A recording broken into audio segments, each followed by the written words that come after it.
Ibu Bapak sidang jemaat yang dikasihi dan diberkati oleh Tuhan kita Yesus Kristus. Sebelum masuk dalam perenungan kita pada saat ini, mari kita berdoa. Terima kasih Tuhan untuk kami pada saat ini yang akan bersama-sama merenungi kebenaran firman-Mu, baik hamba-Mu, bahkan sedang jemaat-Mu yang menyaksikannya pada saat ini. Dan beri hikmat, akal budi, kepintaran, kemampuan, kepandaian, sehingga kami boleh bersama-sama mengerti, memahami, mendasarkan firman ini dalam hidup kami setiap hari.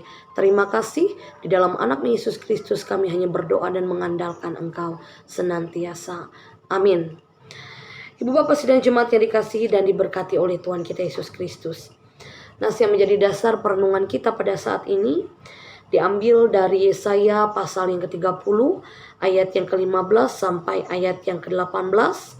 Yesaya pasal yang ke-30 ayat yang ke-15 sampai yang ke-18. Di sana ada dua perikop. Bukan Mesir tetapi Tuhan yang memberi pertolongan dan janji keselamatan bagi Sion. Dan saya memberikan tema untuk khotbah pada saat ini adalah jangan memberontak kepada Tuhan. Ibu Bapak sidang jemaat yang dikasihi dan diberkati oleh Tuhan kita Yesus Kristus. Bagaimana sikap dan perbuatan yang memberontak kepada Tuhan? Pertanyaan bagi kita. Bagaimana sikap dan perbuatan ketika kita memberontak kepada Tuhan?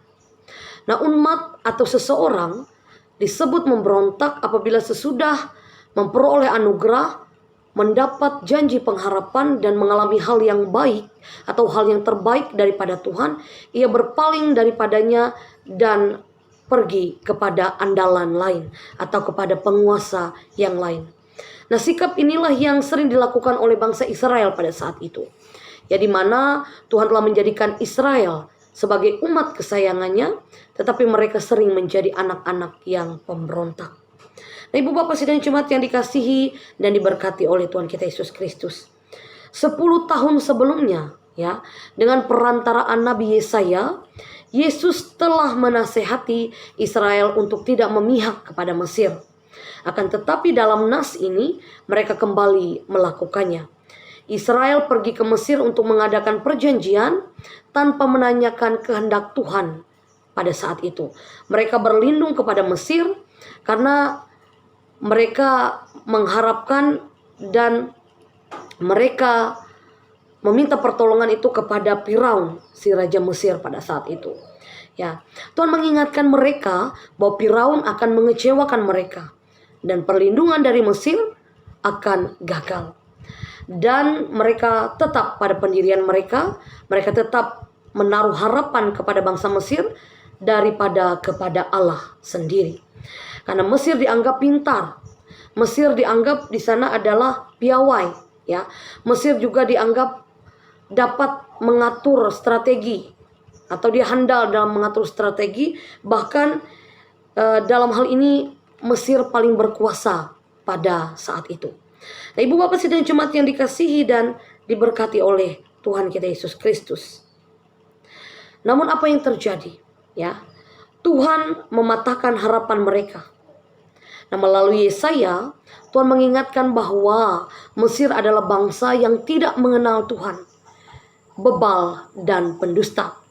Nah, hanya kepada Tuhanlah Israel seharusnya berharap. Kesetiaan dan kemahakuasaannya telah terbukti benar dan berdaulat. Nah, Ibu Bapak sidang jemaat yang dikasihi dan diberkati oleh Tuhan kita Yesus Kristus. Jangan lupakan Tuhan dalam keadaan terjepit atau dalam keadaan terancam. Betapa sering kita sebagai manusia mengalihkan perhatian kita pada kekuatan manusia. Kemudian Tuhan diabaikan, Tuhan dilupakan, Tuhan tidak diandalkan. Hal ini tentu saja mendukakan hati Tuhan sebagai penguasa di dalam kehidupan kita.